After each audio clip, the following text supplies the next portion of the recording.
Merci beaucoup. Merci. Par rapport au premier colloque, nous avons présenté nos résultats de recherche sur la technologie de l'énergie solaire, en quoi ça permet de réduire le temps de travail des femmes. Et en dehors de ça aussi, on avait aussi abordé la question des soins non rémunérés et des solutions de garde d'enfants dans ces communautés. Parallèlement aussi, on avait montré les formations qu'on avait eu à faire aux femmes par rapport à la production de compost et à l'écotourisme. Comment est-ce qu'elles peuvent utiliser leur temps pour pouvoir faire de l'écotourisme ou améliorer leurs revenus. Ce qui a vraiment été nouveau par rapport à ce colloque, c'est surtout par rapport aux questions d'autonomisation des femmes. Parce qu'on s'est rendu compte que pour une meilleure autonomisation des femmes, il faut reconnaître des indicateurs qui permettent réellement aux femmes d'être autonomes.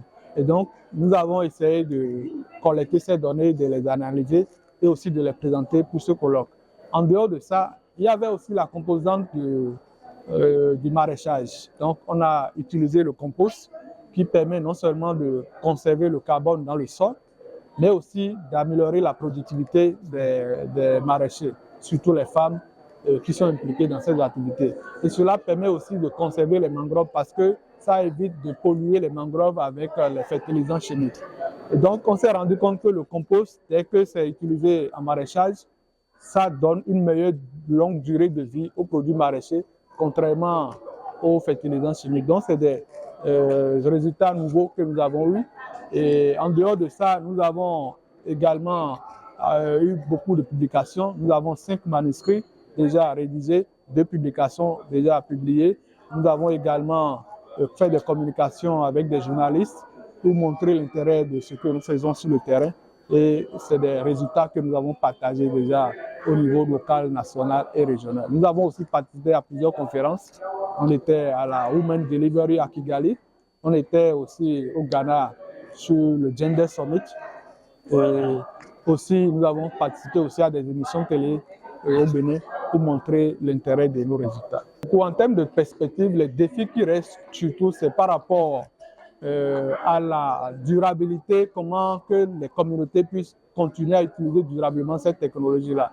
Il faut reconnaître que c'est une nouvelle technologie et dont le package reste quand même un peu sensible pour former les populations, surtout les femmes, à l'utilisation.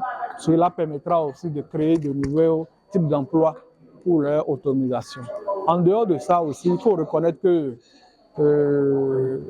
nous avons travaillé sur un groupe récent.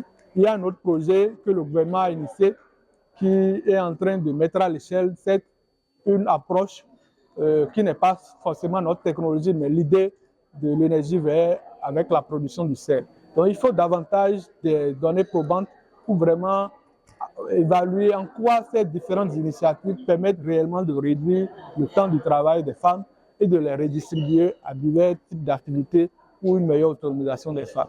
Et donc, je pense que c'est des axes sur lesquels il faut davantage investiguer pour utiliser une approche de mise à l'échelle de la science afin de savoir ce qu'il faut restructurer, ce qu'il faut revoir, ce qu'il faut peut-être améliorer pour que les décideurs puissent avoir des informations sur lesquelles ils pourront prendre des décisions.